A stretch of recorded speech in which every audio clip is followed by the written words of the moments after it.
به نام خدا، فاطمه علی اکبری هستم. از شهر مشهد اومدم خدمتتون و معلم ابتدایی هستم. پایه 4 تدریس میکنم.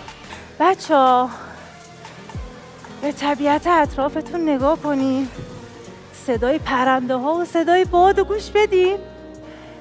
بچه‌ها این طبیعت زیبا و این هوای پاک و سلامتیمون که همه باعث میشه ما یه روز به این خوبی رو داشته باشیم، به خاطرش باید خدا رو شکرگزار باشیم. به نام خدا، فرشته رجایی هستم. از استان مازندران، شهرستان آمل، آموزگار پایه 2 ابتدایی مدرسه غیر دولتی فروغ دانش هستم.